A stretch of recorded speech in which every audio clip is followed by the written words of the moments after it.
When it comes to wildland firefighting, it is truly an interagency effort. As we know, fire will start on one agency and quickly move on to another.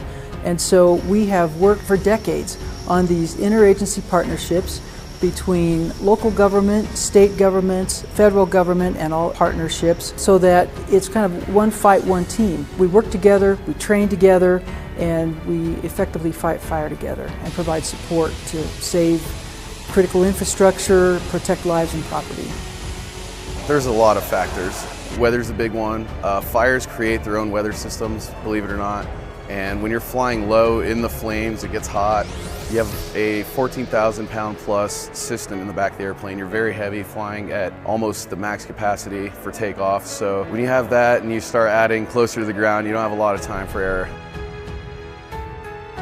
You're really low, you're really slow, and that's a huge safety factor in itself.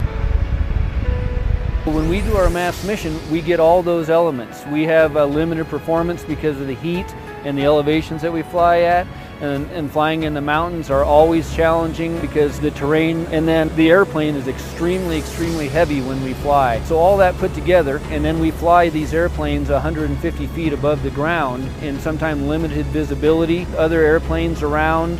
All of it comes together and presents one of the most challenging missions we have.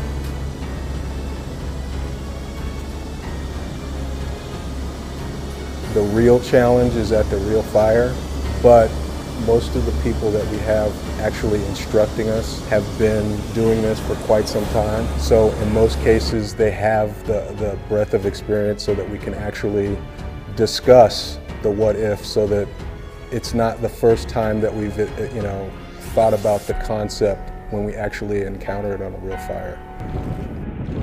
Still holding 130. This is your line. That's line.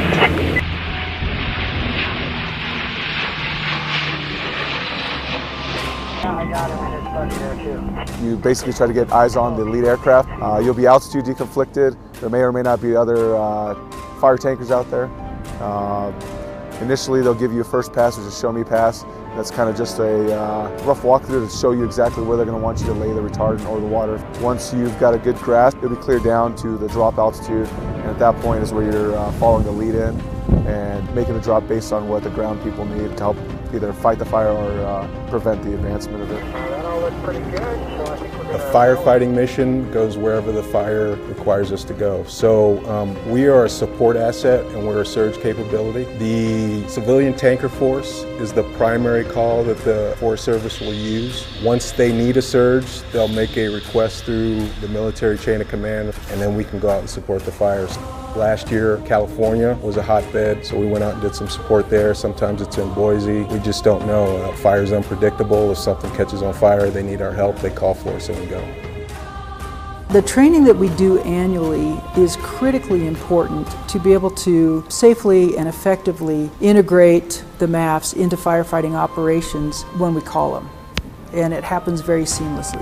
And on behalf of the Forest Service and the entire wildland firefighting community, we greatly appreciate the men and women of the Air Force Reserve and National Guard in their commitment and their professionalism in support of our mission.